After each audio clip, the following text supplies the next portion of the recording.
Hello friends, welcome back to my channel the curious Billi. क्या आपको three idiots की वो पाथ थ्योरी याद है जहाँ न्यूटन और आइंस्टाइन के लॉस फेल हो जाते हैं? वहाँ से शुरू होती है हमारे चतुर रामलिंगम यानी कि ओमी वैद्य की साइंटिफिक रिसर्च ऑन फैट यानी कि पाद पर। साल 2009 में जब थ्री इडियट्स आई थी ना, तो इस एक बंदे ओमी वैद्य ने पूरी दुनिया को हंसा हंसा कर लोटपोट और पागल कर दिया था। आमिर खान जैसे परफेक्शनिस्ट के सामने महफिल लूटना कोई छोटी बात नहीं है।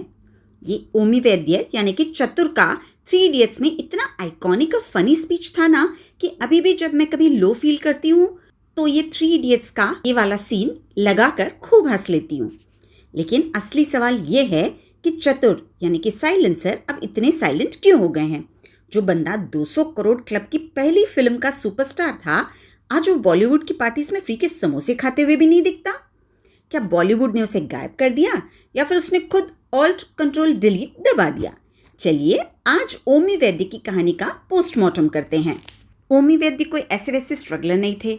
उनका जन्म कैलिफोर्निया में हुआ था। जी हाँ, वे एक एनआरआई हैं।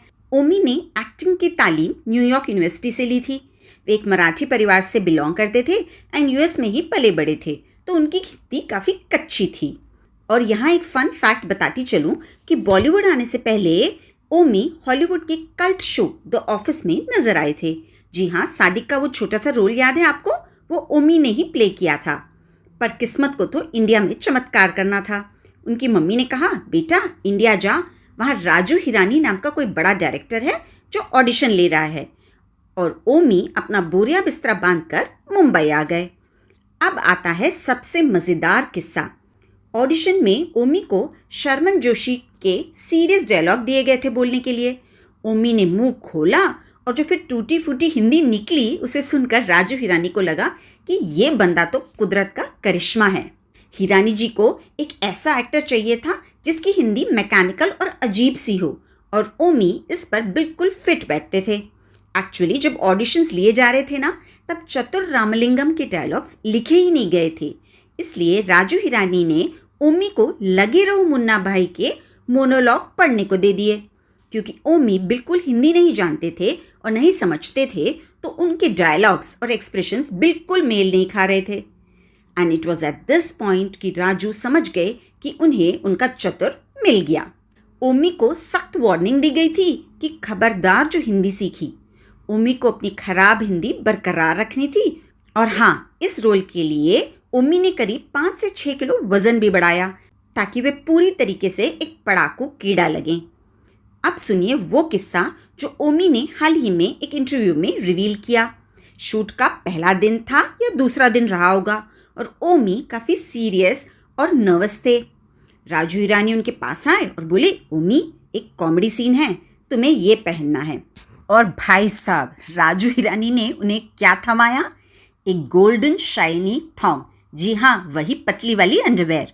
उनको पहले ही बता दिया गया था कि एक सीन के लिए उन्हें अमेरिकन फ्लैग वाला अंडरवेयर पहनना पड़ेगा, पर थॉन्ग की तो कोई बात नहीं हुई थी। बेचारे ओमी अमेरिकन कल्चर से थे। उन्होंने सोचा शायद बॉलीवुड में ऐसी ही कॉमेडी होती होगी।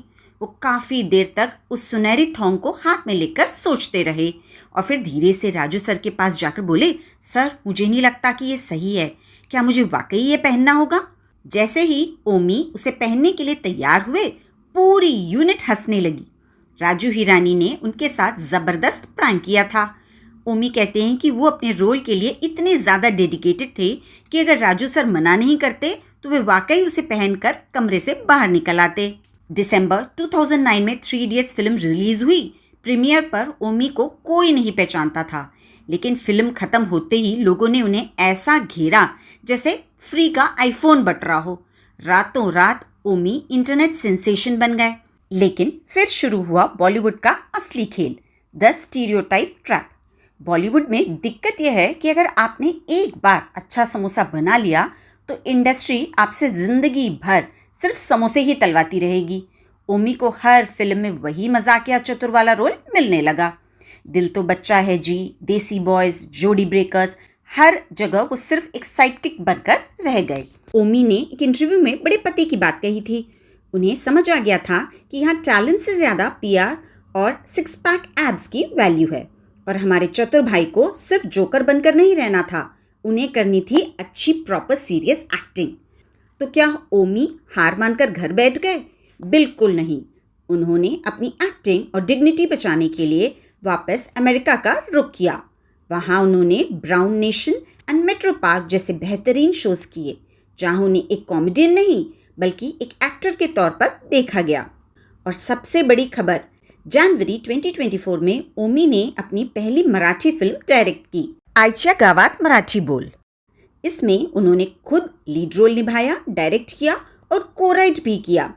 ये फिल्म एक अमेरिकन लड़की की थी जो अपनी रूट्स तलाशने इंडिया आता है। काफ़ी कुछ ओमी की अपनी असली लाइफ की थी।